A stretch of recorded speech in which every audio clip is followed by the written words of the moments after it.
Risse, alcol e droga in via Palazzo a Mestre, la denuncia di residenti e commercianti, situazione insostenibile di giorno, zona tranquilla, di notte centro della movida violenta.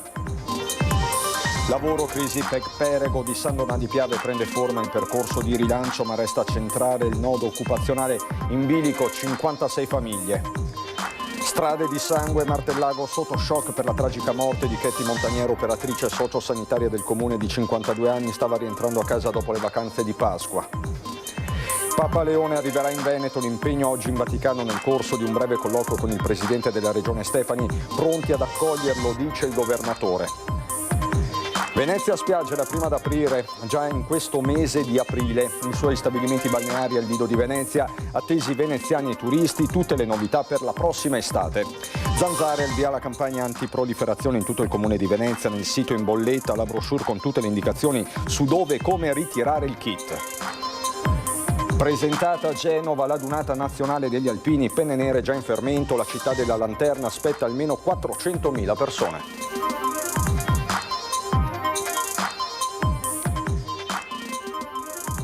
Bentrovati, buonasera telespettatrici, telespettatori di Antenna 3. In primo piano per questa edizione veneziana dei nostri telegiornali la situazione in via Palazzo a Mestre, via centralissima della città, tra risse, alcol e droga, di giorno, zona tranquilla, di notte centro della movida violenta. Abbiamo raccolto la denuncia di residenti e commercianti.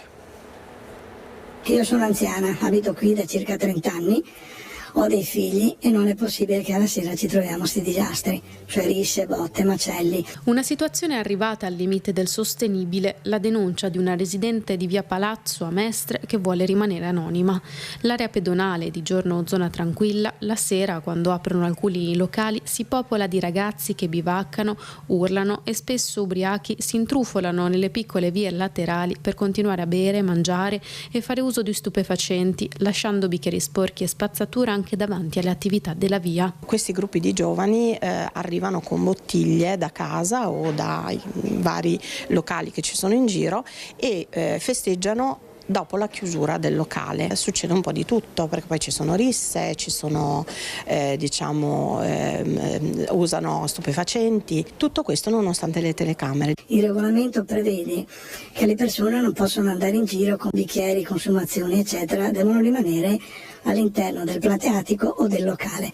Invece qua tutti vanno dove gli pare, cioè riempiono dappertutto. Ci troviamo sotto casa bicchieri, vomito, piscio e dobbiamo chiamare Veritas che venga a disinfettare e a lavare. È di appena qualche giorno fa l'ultima rissa avvenuta nel cuore della notte davanti al municipio, con le urla che si sono propagate in tutta la via svegliando i residenti. L'ennesima rissa che è successa 2 notti fa, mi sembra, da 2 uomini di colore. Stavano urlando, si stavano picchiando. Il titolare della mia pizzeria mi ha detto che ha visto Veritas, gli addetti, pulire con l'idropulitrice il sangue. Ci sono i residenti che a volte escono e dicono per piacere finite, smettetela, e questi addirittura si rivoltano, per cui sta diventando un problema veramente pesante. Quello che chiedono commercianti e cittadini è un maggior presidio e controllo delle forze dell'ordine. Dopo mesi di trattative con i locali, questi chiudono all'orario prefissato, ma nonostante questo i giovani continuano a fare festa. Comincia a diventare seriamente preoccupante la cosa. Noi ci mettiamo il nostro come commercianti, i residenti ci mettono il loro come residenti, quindi l'occhio e l'attenzione ce l'abbiamo. Abbiamo però un'estrema necessità di collaborazione anche con gli organi competenti che possono concretamente andare ad agire. Non è possibile che il degrado arrivi anche in questa via. Non si capisce perché 2 assessori che hanno questa competenza non siano mai intervenuti. La cronaca sindacale con la crisi della Perego di San Donà di Piave prende forma il percorso di rilancio, ma resta centrale il nodo occupazionale. In bilico ci sono 56 famiglie. Crisi Perego ha avviato il percorso con l'Advisor Vertus che punta alla reindustrializzazione del sito di San Donà di Piave, dove oggi lavorano 56 dipendenti. Al momento non c'è ancora una cifra certa su quanti posti verranno effettivamente salvaguardati. L'obiettivo dichiarato da istituzioni e parti sociali è però quello di tutelare il più possibile l'occupazione esistente, evitando una chiusura senza continuità produttiva. e quanto emerso dall'incontro al Ministero delle Imprese e del Made in Italy al tavolo è relativo alla situazione dell'azienda PEC Perego, con la partecipazione degli esponenti delle regioni Lombardia e Veneto, con l'assessore regionale Veneto Massimo Bitonci. Il futuro dei lavoratori dipenderà dunque dalla capacità di individuare un nuovo partner industriale e dai tempi del piano complessivo, mentre resta sullo sfondo il trasferimento delle produzioni verso Arcore. Il prossimo passaggio decisivo è atteso al tavolo ministeriale del 15 luglio. Strade di sangue ancora una volta a Martellago, sotto shock per la tragica morte di Chetti, montaniera operatrice sociosanitaria del comune di 52 anni, stava rientrando a casa dopo le vacanze di Pasqua. È uno shock. Le dico, è uno shock.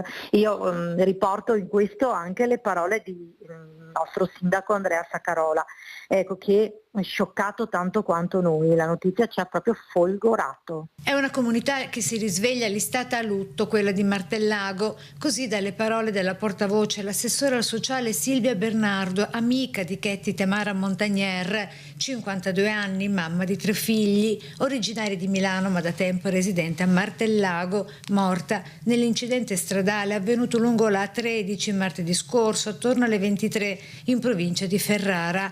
Ferito il compagno 51enne di Padova, ancora ricoverato in ospedale dopo lo scontro mentre alla guida della sua auto con un tir. Risultati vani invece i soccorsi per la 52enne rimasta incastrata dalle lamelle dell'auto. Chetti, operatrice sociosanitaria per una cooperativa del comune, si prendeva cura degli altri e dei più fragili ogni giorno con cura e dedizione. Così il sindaco Saccarola in un post, esprimendo le condoglianze alla sua famiglia, ai colleghi della cooperativa e a tutti coloro che le hanno voluto bene, tra questi l'amato nipotino, figlio della primogenita. Con grandissimo piacere, la nonna più giovane che ricordo, io dicevo nonna giovanissima e felicissima, sì, assolutamente. Sotto questo profilo qui io veramente ho un ricordo bellissimo anche della sua famiglia, i suoi genitori, e li penso in questo momento veramente triste, non oso neanche pensare cosa possono provare. Ancora da definirsi la data dei funerali. Papa Leone arriverà in Veneto, l'impegno oggi in Vaticano nel corso di un breve colloquio con il Presidente della Regione Alberto Stefani. Intanto la Premier Meloni ha parlato alla Camera lanciando un appello alle regioni sulla sanità e annunciando una ZES unica per l'intero Paese, nessun riferimento però all'autonomia. Oggi con gli atleti olimpici e paralimpici ho condiviso una grande emozione, quella di incontrare Papa Leone. In un breve colloquio gli ho chiesto di poter venire in Veneto, la risposta è stata positiva. Non ci sono ancora i dettagli, ma l'impegno del pontefice è stato chiaro nel giorno in cui nelle sale clementine del Vaticano sono stati accolti gli atleti di Olimpiadi e Paralimpiadi con i rappresentanti dei territori coinvolti, Veneto su tutti, e certamente l'arrivo di un Papa è a sua volta un evento ancora vivide nella memoria collettiva, le visite di Francesco a Venezia e Verona nella primavera del 2024. Allora in questa terra accogliente, amica dello sport e solidale, non ci resta che accogliere Papa Leone, saremmo tutti orgogliosi di aspettarlo qui. Papa Leone che in questi giorni sta mobilitando la Chiesa per la pace, non più semplici esortazioni ma veri e propri appelli, compresa la condanna dei toni usati dal presidente Trump nel conflitto in Iran, guerra globale con ripercussioni locali, lo stesso governo si sta preparando a un'onda lunga della crisi. In quel caso riteniamo che non dovrebbe essere un tabù ragionare di una possibile sospensione temporanea del patto di stabilità e crescita, non una deroga per singolo Stato membro, ma un provvedimento generalizzato. A proposito di strumenti, Giorgia Meloni nel corso dell'informativa alla Camera ne rilancia uno in particolare, spesso richiesto anche dalle imprese a nord-est. Stiamo infatti studiando le modalità tecniche per riprendere alcuni dei meccanismi, in particolare quelli di semplificazione della ZES unica, che si sono rivelati più efficaci, e applicarli a tutto il territorio nazionale. Insomma, estendere a tutti una misura usata soprattutto per il sud del paese, dove assicura Meloni si continuerà a investire per colmare un divario storico. Di contro nessun riferimento esplicito alla riforma dell'autonomia, tanto meno a quella del premierato, e questo nel corso di un'informativa incentrata sui principali punti da portare a termine da qui a fine legislatura, con la Presidente del Consiglio che ha parlato invece di fisco e inevitabilmente di giustizia dopo la debacle referendaria. Non è mancato allo stesso tempo un messaggio diretto ai governatori, soprattutto sul fronte della sanità e delle prestazioni minime da garantire ai cittadini, tema anche recentemente di scontro istituzionale. Lo Stato e le Regioni non lavorano insieme, fianco a fianco. Il meccanismo si inceppa e a pagarne le conseguenze sono in ultima istanza i cittadini. Ecco perché voglio anche rivolgere alle Regioni una disponibilità e un appello. Facciamo squadra, perché l'esito di questa sfida dipenderà dalla capacità che avremo soprattutto di lavorare insieme. Voltiamo decisamente pagina, parliamo di spiagge. La prima ad aprire sarà quella del Lido di Venezia. Al Lido di Venezia, già da Pasqua, è partita ufficialmente la stagione balneare 2026. Il tempo favorevole ha portato tanta gente in riva al mare e sulla spiaggia e dal 18 aprile Venezia Spiagge aprirà i battenti. Per prima, tra le prime in Italia, con i suoi ombrelloni al Blue Moon in piazzale Bucintoro, poi toccherà la piscina Frontemare e infine gli stabilimenti balneari in Lungomare d'Annunzio e San Nicolò. Da aprile a maggio si potrà sottoscrivere un abbonamento a prezzo particolarmente favorevole e anche per i clienti degli hotel è prevista una particolare scontistica. Venezia Spiagge, società al 100% del comune, tira lavorata. 5 anni che hanno visto 10 milioni di investimenti e un rinnovamento di tutti gli stabilimenti che gestiamo.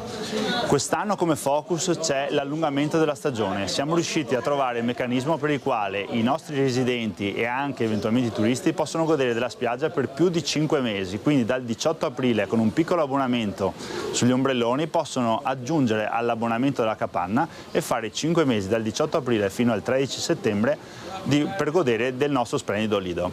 L'obiettivo è quello di promuovere il Lido di Venezia come destinazione turistica non solo durante la mostra del cinema ma per tutto l'anno. Intanto le spiagge rimarranno aperte per oltre 100 giorni. Io credo che il Lido abbia vissuto in questi anni un rilancio importante, una nuova finalmente visione adeguata alle sue prerogative, alla sua notorietà internazionale e ci auguriamo di continuare su questa strada. Parliamo adesso di zanzare, al via la campagna antiproliferazione in tutto il comune di Venezia. Nel sito è in bolletta la brochure con tutte le indicazioni. È un'attività di prevenzione che la città di Venezia sta già attuando da anni, proprio per ridurre e eliminare il più possibile l'effetto proprio delle malattie che possono essere assunte dalle zanzare. È cominciata la campagna del Comune di Venezia in collaborazione con Veritas e Ulstre Serenissima contro la proliferazione delle zanzare e così anche la distribuzione gratuita dei prodotti larvicidi. Il kit è reperibile in 22 sedi distribuite su tutto il territorio comunale. Se accedete al nostro sito c'è l'elenco delle sedi con le giornate e con gli orari di distribuzione. Bisogna presentarsi di persona, muniti di un documento di identità, compilare un modulo di richiesta e poi vi viene rilasciato un kit per persona, per immobile o per condominio. Un aiuto concreto al proliferare di larve e zanzare in città, così come in periferia, a tutela dei cittadini. Il Comune intanto si impegna con interventi di disinfestazione in tutte le aree pubbliche stradali e verdi, 200 km di fossati e 75.000 tombini da qui ad ottobre per un intervento ogni circa 20 giorni. Si chiede la collaborazione di tutti i cittadini per la propria parte all'interno degli ambiti privati, quindi non tenere acqua nei sottovasi, utilizzare anche nei pozzetti interni delle abitazioni l'utilizzo di queste pastiglie antilarvale da inserire una volta al mese, così tutti contribuiamo per la sicurezza del nostro territorio. È un kit composto di 8 tavolette, basta spezzare una tavoletta, inserirla su ogni caditoia presente nelle aree scoperte, dopodiché la durata è di circa un mese ed è da ripetere in caso di piogge che facciano tracimare i tombini. Gli interventi e la distribuzione delle pastiglie sono attività a tutela della salute dei cittadini contro le malattie che tramite le zanzare possono diffondersi, anche se, ricorda l'assessore, ad ora tutti i casi riscontrati provengono dall'estero. non dobbiamo prendere paura, perché comunque ci sono dei casi che sono stati registrati da persone perché sono giunti da altri paesi e avevano contratto lì invece la malattia. Andiamo adesso a San Marco per un'importante iniziativa rivolta ai giovani. Si intitola Viaggio nella bellezza ed è il progetto che la Procuratoria di San Marco ha promosso e finanziato per fare in modo che gli alunni delle scuole venete possano fare gratuitamente un viaggio di istruzione nella Basilica Cattedrale di San Marco a Venezia. Non solo viene offerto loro gratis l'ingresso in Basilica, ma grazie al sostegno di alcuni enti, tra i quali le banche di credito cooperativo, sarà garantito anche il viaggio in treno, il pranzo a sacco, senza alcun costo durante la permanenza in città.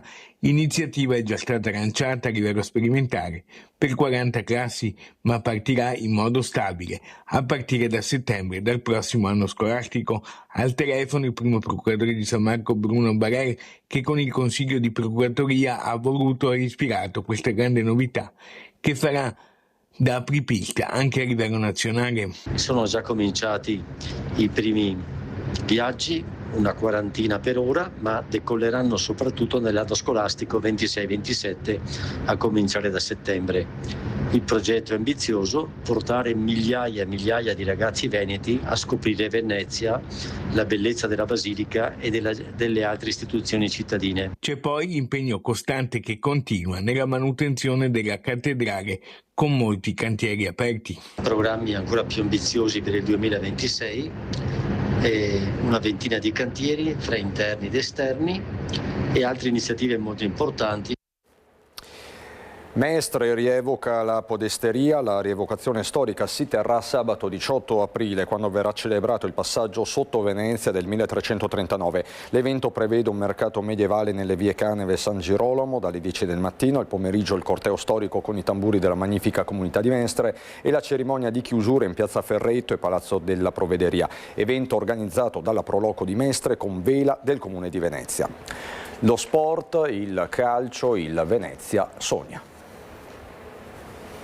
2 trasferte attendono ora il Venezia prima di tornare a Sant'Elena per sfidare l'Empoli il giorno di San Marco. Il 25 aprile gli arancione-verdi guidano saldamente la classifica con 3 punti di vantaggio sul Frosinone e 5 lunghezze sul Monza, terzo e quindi al momento fuori dalla promozione diretta, ma in pole position per i play-off.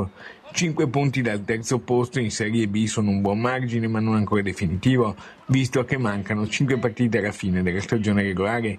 Per la matematica servono 10 punti in 5 partite. La vittoria per 3-1 degli arancione-verdi contro la Juve Stabia è un buon passo avanti, ma mister Stroppa invita tutti alla calma. Cambia nulla e quindi testa bassa, cercando di fare più punti possibili. Vorrei fare una quota per poter realizzare il nostro sogno, ma non riesco a farla perché qua vincono tutti. Quindi, come ho detto ieri, bisogna vincere più partite possibili perché poi i conti si faranno alla fine. Su Andrea Adorante il tecnico spiega. Ad Adorante ho detto di stare sereno e tranquillo, anche perché le ultime partite l'avevo tolto intorno all'ora di gioco, ma era una questione soltanto di condizione fisica. Si muove da Dio, si muove da attaccante vero, deve essere innescato sicuramente meglio, delle volte riesce a gestire la palla e esaltare, come poi il movimento che ha fatto nel secondo tempo, dopo 4 minuti, all'inizio del secondo tempo, con la parata del portiere della Juve Stabia. Ecco, queste robe qua ce le ha lui e quindi ci può dare molto di più. Cardine della difesa arancione-verde è quest'anno il belga Joël Chintien, una delle sorprese di questa esaltante stagione. Sì, siamo nella miglior posizione in cui potremmo essere in questo momento e dobbiamo continuare a fare tutto quello che abbiamo fatto fino a questo momento e continuare a essere positivi e a pensare in maniera positiva. Presentata a Genova, altra città di mare, la Dunata Nazionale degli Alpini, penne nere già in fermento. La città ligure aspetta almeno 400.000 persone, tantissime dal Veneto e Savasandir dalla provincia di Venezia. Nel cuore e negli occhi di tutti ci sono ancora i momenti indimenticabili della Dunata Nazionale di Vicenza, una delle più belle di sempre, e quelli dello straordinario evento di Biella di un anno fa. Ora però è il momento di guardare avanti alla Dunata Nazionale di Genova, in programma dall'8 al 10 maggio. Si tratta della 97esima adunata nazionale delle penne nere che tornano nella città della Lanterna dopo 25 anni, portando con sé oltre 400.000 presenze. Il conto alla rovescia è già partito, manca poco e a Genova tutto è pronto, o quasi. Ormai siamo, oserei dire, addirittura d'arrivo, certamente ci sono ancora alcune cose da sistemare, da puntare, però ecco, ormai la macchina, diciamo, è in via di completamento. Quella di maggio sarà la 6ª adunata genovese degli alpini, a conferma del rapporto di grande amore che c'è fra le terre di Ponente e le penne nere. La città li ha sempre accolti e li accoglierà anche stavolta, quindi certamente, per carità, siamo avanti qualcuno con l'età, quindi ci vuole qualche agio in più rispetto al passato, ma io credo che Genova, come sempre, i genovesi e i liguri accoglieranno gli alpini a braccia aperte. L'ultimo appello è sì per gli alpini, ma viene da dire che sia quasi superfluo visto il successo delle ultime adunate.